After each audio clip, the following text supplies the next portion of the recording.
आज हम जानेंगे कि इंसानों द्वारा बनाई गई दो ऐसी सैटेलाइट के बारे में जो अपने सफ़र में इतना दूर जा चुके हैं जहां तक इंसान अपनी फ़िज़िकल पोजीशन में पहुंचने की सिर्फ कल्पना ही कर सकता है। उन दोनों सैटेलाइट का नाम है वॉयेजर 1 एंड वॉयेजर 2 और ये दोनों सैटेलाइट आज भी अपना सफ़र जारी किए हुए हैं। इन दोनों सैटेलाइट को स्पेस एजेंसी नासा ने लॉन्च किया था। वॉयेजर 1 को 5 सितंबर 1977 को लॉन्च किया गया। नासा के लिए यह साल बहुत इम्पॉर्टेंट था क्योंकि जब से नासा को यह पता चला 175 साल बाद सारे प्लैनेट एक अलाइनमेंट में आते हैं तो उनके पास यह मौका था कि वह कम से कम टाइम में ज़्यादा से ज़्यादा रिसर्च कर पाएंगे। तो नासा यह मौका अपने हाथ से खोना नहीं चाहता था क्योंकि इस अलाइनमेंट में कम से कम टाइम में ज़्यादा से ज़्यादा इन्फॉर्मेशन कलेक्ट की जा सकती थी, जिसमें कि वॉयेजर 1 को अपने सफ़र में जुपिटर और सैटर्न को स्टडी करना था और साथ ही वॉयेजर 2 को जुपिटर, सैटर्न, यूरेनस, नेपच्यून को स्टडी करना था। स्पेस से डाटा कलेक्ट करके अर्थ तक डाटा को पहुंचाने के लिए वॉयेजर्स में 10 इंस्ट्रूमेंट लगाए गए थे, जैसे plasma detector, television camera, ultraviolet sensor, cosmic रे, चार्ज पार्टिकल सेंसर जैसे बहुत सारे आधुनिक इंस्ट्रूमेंट्स का यूज़ किया गया था। अब इतनी दूर से डाटा को कलेक्ट करने के लिए अर्थ पर बहुत बड़े बड़े एंटीनास लगाए गए जो अर्थ के अलग अलग एरिया में रहकर स्पेस में मौजूद वॉयेजर से डाटा कलेक्ट कर रहे थे। आज भी ये एंटीना काम कर रहे हैं और वॉयेजर से डाटा कलेक्ट करने की पूरी कोशिश कर रहे हैं।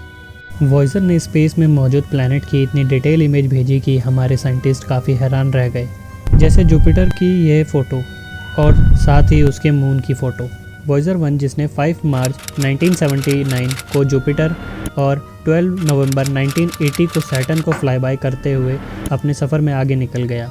उसके बाद वॉयेजर 2 ने 9 जुलाई 1979 को जुपिटर और 25 अगस्त 1981 को सैटर्न को फ्लाई बाय करके अपने सफ़र में आगे बढ़ गया। आप सोच रहे होंगे कि फिर दो सैटेलाइट बनाने की ज़रूरत क्या थी, जबकि वॉयेजर 1 ने भी वही काम किया और वॉयेजर 2 को तो बल्कि उससे ज़्यादा ही काम करना था।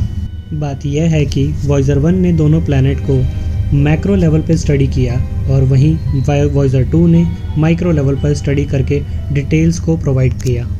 वॉयेजर 2 ने ही जुपिटर के फेमस रेड स्पॉट का पता लगाया था कि वह एक साइक्लोन है जो जुपिटर पर हज़ारों सालों से चल रहा है। यहाँ तक कि यह साइक्लोन कोई छोटा मोटा साइक्लोन नहीं है। इस साइक्लोन का साइज़ ही हमारे अर्थ से 1.3 टाइम्स बड़ा है। वॉयेजर 1 ने अपने सफ़र में सैटर्न को स्टडी करते हुए उसके 5 नए मून और एक रिंग के बारे में बताया।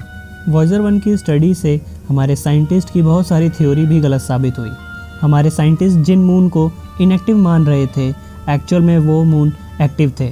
जैसे जुपिटर का मून आयो, उस पर एक्टिव वॉल्केनो पाए गए। साथ ही ऐसा मून जिसकी ऊपरी सतह ही सिर्फ 15 से 25 किलोमीटर मोटी बर्फ़ से ढकी हुई है, जिसका नाम है यूरोपा। सिर्फ जुपिटर ही नहीं, सैटर्न का मून टाइटन का एटमॉस्फेयर भी वैसा ही पाया गया जैसा लाइफ के ओरिजिन से पहले अर्थ पर मौजूद था। वॉयेजर 1 ने अपना इंटरस्टेलर स्पेस मिशन 1990 में शुरू कर दिया था।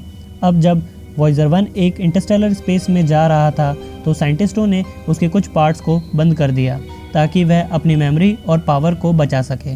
जहां वॉयेजर 1 इंटरस्टेलर स्पेस की अपनी जर्नी को शुरू कर रहा था, वहीं वॉयेजर 2 पहला मैनमेड स्पेसक्राफ्ट बना जिसने यूरेनस और नेपच्यून की स्टडी की, जिसमें वॉयेजर 2 ने 24 जनवरी 1986 को यूरेनस और 25 अगस्त 1989 को नेपच्यून को फ्लाई बाय किया। वॉयेजर 2 ने ही यूरेनस के 10 न्यू मून और लैम्डा रिंग को डिस्कवर किया था। वॉयेजर 2 ने यह भी पता लगाया कि यूरेनस पर 742 किलोमीटर पर आवर की स्पीड से हवाएं चलती हैं। वॉयेजर 2 ने इसके बाद जब नेपच्यून को स्टडी किया तब पता चला कि नेपच्यून का ब्लू कलर वहाँ मौजूद मीथेन गैस की वजह से है।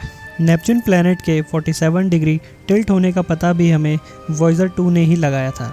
जैसे जुपिटर पर एक रेड स्पॉट अब हम जान चुके हैं कि वह एक साइक्लोन है, वैसा ही नेपट्यून पर भी एक मीथेन आइस क्लाउड स्टॉर्म मौजूद है। इसके बाद हमारा वॉयेजर 2 भी इंटरस्टेलर स्पेस के सफ़र में आगे बढ़ गया है। वॉयेजर सैटेलाइट्स का सफ़र इस पार्ट में इतना ही। आगे के इन्फॉर्मेशन हम नेक्स्ट पार्ट में जानेंगे। आगे आपको इस इन्फॉर्मेशन में कुछ भी पसंद आया हो तो इस चैनल को लाइक, शेयर एंड सब्सक्राइब ज़रूर करें। Thank you.